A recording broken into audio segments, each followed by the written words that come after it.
വീടുകളെടുത്ത് rent out ചെയ്യുന്നതൊക്കെ മണ്ടത്തരമാണ്. നമസ്കാരം. അപ്പോൾ ഞാനിന്ന് യാത്ര ചെയ്യുന്ന മെഡിക്കൽ കോളേജ് വഴിയാണ് കേട്ടോ. അപ്പോൾ നമ്മുടെ ധാരാളം കോഴ്സ് വരുന്നത്, നമുക്ക് NRIs ഒക്കെ വരുന്നത്, ഒരുപാട് കസ്റ്റമേഴ്സ് വിളിച്ചു ചോദിക്കുന്ന ഇൻവെസ്റ്റ്മെന്റ് ചെയ്യാൻ പറ്റിയ പ്രോപ്പർട്ടി ഏതാണ്, ഇവിടെ ഇൻവെസ്റ്റ്മെന്റ് ചെയ്ത് കഴിഞ്ഞാൽ നമുക്ക് വല്ലതും കിട്ടൂ എന്നൊക്കെ വളരെ കാഷ്വൽ ആയിട്ടൊക്കെ ചോദിക്കുന്നുണ്ട്. വളരെ സീരിയസ് ആയിട്ടും ചോദിക്കുന്ന ഒരുപാട് കസ്റ്റമേഴ്സ് ചോദിക്കുന്നുണ്ട്. അത്തരക്കാർക്കുള്ള എൻ്റെ ഒരു പേഴ്സണൽ ഒപ്പീനിയൻ, അല്ലെങ്കിൽ ഇപ്പം ഞാൻ ഈ പറയുന്നത് കറക്റ്റാണെന്നൊന്നും വ്യക്തമായിട്ടൊന്നും എനിക്കറിയില്ല, പക്ഷേ എന്നാലും എൻ്റെ ഒരു എക്സ്പീരിയൻസ് അല്ലെങ്കിൽ എൻ്റെ ഒരു കാഴ്ചപ്പാടനുസരിച്ച്, എൻ്റെ മാത്രം കാഴ്ചപ്പാടാണ്, മറ്റുള്ളവർക്ക് വ്യത്യസ്തമായ ഒരുപാട് അഭിപ്രായങ്ങൾ കാണും തീർച്ചയായും.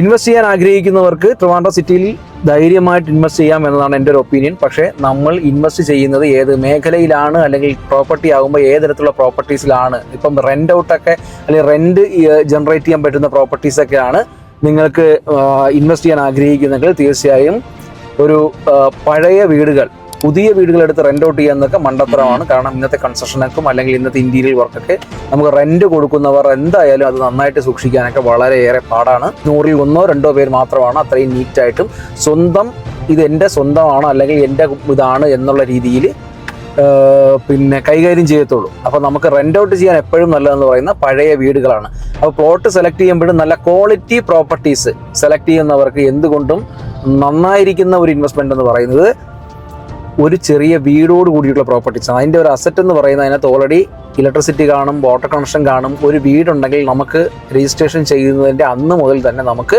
ഒരു ഇൻകം ജനറേറ്റ് ചെയ്യാൻ പറ്റുന്ന ഒരു ഓപ്ഷൻ ഉണ്ട്. ഒരു 5 or 10 വർഷം കഴിയുമ്പോൾ ലാൻഡ് വാല്യൂ കൂടുന്നതനുസരിച്ച് ലാൻഡിനൊരു ഇൻകവും കിട്ടും, അതുപോലെ തന്നെ നമുക്ക് റെൻ്റൽ ഇൻകവും കിട്ടും.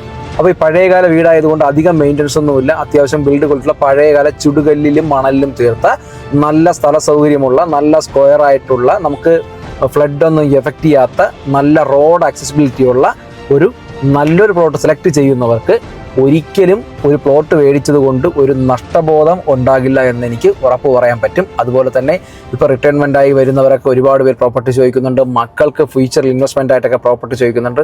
അപ്പോൾ എനിക്ക് നിങ്ങളോട് എൻ്റെ ഒരു പേഴ്സണൽ ഒപ്പീനിയൻ പറയാനുള്ളതെന്ന് വെച്ചാൽ, നല്ല ഏരിയയിൽ ഞാൻ പറഞ്ഞ പോലെ നല്ല ഹൈറ്റായ പ്രദേശം, നല്ല റോഡ് ലെവൽ പ്രദേശം, നല്ല സ്ക്വയർ പ്ലോട്ടായിട്ടുള്ള പ്രദേശം, നല്ല കുറച്ച് മരങ്ങളും അതുപോലെ തന്നെ അത്യാവശ്യം നല്ല കാണാനായിട്ടുള്ളൊരു ക്വയറ്റായിട്ടുള്ള പ്രദേശം, അല്ലെങ്കിൽ നല്ലൊരു പോസിറ്റീവ് എനർജി വരുന്ന പ്രദേശം, ഇത്തരത്തിൽ സെലക്ട് ചെയ്യുന്നവർക്ക് എന്തുകൊണ്ടും ട്രിവാൻഡ്രത്ത് ഇൻവെസ്റ്റ് ചെയ്യുന്നതിൽ യാതൊരുവിധ പ്രശ്നങ്ങളും ഇല്ല എന്നാണ് എൻ്റെ പേഴ്സണൽ ഒപ്പീനിയൻ കേട്ടോ. ആ പ്രോപ്പർട്ടി സെലക്ട് ചെയ്യുമ്പോൾ നമുക്ക് ഇൻവെസ്റ്റ്മെൻ്റ് ആയിട്ട് വേറെ രീതിയിൽ ചിന്തിക്കാൻ പറ്റും. നമുക്കിപ്പോൾ ഒരു 15 സെൻറ്റോ 17 സെൻറ്റോ ഒക്കെയാണ് നമുക്ക് എക്സ്പെക്ട് ചെയ്യുന്നുണ്ടെങ്കിൽ നിങ്ങൾ സെലക്ട് ചെയ്യേണ്ട പ്രോപ്പർട്ടി, ഇൻവെസ്റ്റ് ചെയ്യുന്നവർക്ക് മാത്രമുള്ള വീഡിയോ ആണിത്. ഇൻവെസ്റ്റ് ചെയ്യുന്നവർ ശ്രദ്ധിക്കേണ്ട ഒരു കാര്യം എന്ന് പറയുന്നത്, നമുക്ക് റോഡ് ഫ്യൂച്ചറിൽ നമുക്ക് അതിൽ നിന്ന് അത്യാവശ്യം നമുക്കൊരു ക്രൈസിസ് വന്നാൽ അതിൽ നിന്ന് 5 സെൻറ്റോ 10 സെൻറ്റോ ഡിസ്പോസ് ചെയ്യുന്ന ടൈമിൽ നമുക്ക് റോഡ് ഇട്ട് അനാവശ്യമായി നമുക്ക് 1 or 2 സെൻറ്റ് കളയാത്ത രീതിയിൽ നമുക്ക് 2 or 3, ഇപ്പോൾ ഒരു 15 സെൻറ്റ് ആണെങ്കിൽ ആ 15 സെൻറ്റിലേക്കും നമുക്ക് റോഡ് ഫ്രണ്ടേജ് ആയിട്ടുള്ള പ്രോപ്പർട്ടിയൊക്കെ സെലക്ട് ചെയ്യുന്നത് കൊണ്ട് എന്തുകൊണ്ടും അത് നല്ലൊരു അനുയോജ്യമായിട്ടുള്ളൊരു ഇൻവെസ്റ്റ്മെൻ്റ് ആയിരിക്കും. പിന്നെ ഞാൻ ഈ പറഞ്ഞതുപോലെ വീടുകളുണ്ടെങ്കിൽ തീർച്ചയായും അതൊരു ബെറ്റർ ഇൻവെസ്റ്റ്മെൻറ്റ്, നല്ലൊരു ഇൻകം എന്ന് പറയുന്നത്. സിറ്റിയിലെ റെൻറ്റിനെ കുറിച്ച് നിങ്ങൾക്ക് അറിയാം. ഞാൻ ട്രിവാൻഡ്രം സിറ്റിക്കുള്ളിൽ കാര്യമാണ് നിങ്ങളോട് പറയുന്നത്. റെന്റ് ഔട്ട് എന്നുള്ളത് നല്ലൊരു ഇൻകം ജനറേറ്റ് ചെയ്യാൻ പറ്റും. പിന്നെ ഈ പഴയ ബിൽഡിങ്ങിൽ എന്ന് വെച്ചാൽ, ഈ എല്ലാവരും ഒരുപാട് പേര് പറയുന്നുണ്ട് പഴയകാല ബിൽഡിംഗ് എടുത്താൽ അത് പ്രശ്നം, ഇത് പ്രശ്നം. അങ്ങനെയൊന്നും യാതൊരു പ്രശ്നമില്ല. ഞാനൊരു കാര്യം 100% നിങ്ങളോട് പറയാം. പുതിയ ബിൽഡിംഗ് എടുത്ത് നമ്മളൊരു 5 years പഴയതെടുത്തൊരു 5 years യൂസ് ചെയ്യുന്ന രണ്ടും രണ്ട് തന്നെയാണ്. പുതിയ വീടെടുത്ത് നമ്മൾ 5 വർഷം യൂസ് ചെയ്തതിന് ശേഷം നമ്മൾ കൊടുക്കുമ്പോൾ അതിൻ്റെ നല്ലൊരു എമൗണ്ട് നമ്മുടെ കയ്യിൽ നിന്ന് പോയിരിക്കുന്ന തരത്തിൽ യാതൊരു സംശയവുമില്ല. പക്ഷെ പഴയ വീടാണെങ്കിൽ നമ്മളെടുത്ത് റെന്റ് ഔട്ട് ചെയ്യുകയാണെന്നുണ്ടെങ്കിൽ 5 വർഷം കഴിയുമ്പോൾ രണ്ടിൻ്റെയും മെയിൻ്റനൻസ് കോസ്റ്റ് നമ്മൾ താരതമ്യം ചെയ്യുമ്പോഴും നമുക്ക് വരുന്ന ലോസ്, അതായത് നമ്മളിപ്പോൾ ഒരു വീടെടുത്ത് 25 ലക്ഷം രൂപ ഇൻവെസ്റ്റ്മെന്റ് ചെയ്തിട്ട് അത് റെന്റ് ഔട്ട് കൊടുത്ത് മുതലാക്കാമെന്ന് ഒരുപാട് പേര് ചെയ്യുന്നൊരു കാര്യമെന്ന് പറയുന്നത്, നല്ലൊരു പ്രോപ്പർട്ടി സെലക്ട് ചെയ്യും, ഒരു പഴയ വീടെടുക്കും, എന്നിട്ട് ഇതിനകത്തൊരു 25-50 ലക്ഷം രൂപ അങ്ങ് ഇൻവെസ്റ്റ് ചെയ്യും, എന്നിട്ട് 20,000 രൂപയ്ക്ക് വാടകയ്ക്ക് കൊടുക്കും.